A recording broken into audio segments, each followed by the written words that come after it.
Ayun oh, gumagawa ng water refilling station. Oh, ito yung bukal ng buhay. Water refilling station.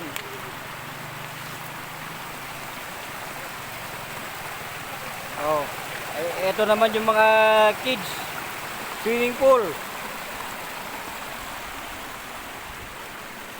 Ayun na nga nagyag kuryente. Oh, ayun oh, may nakalitaw na piranha. May butanding.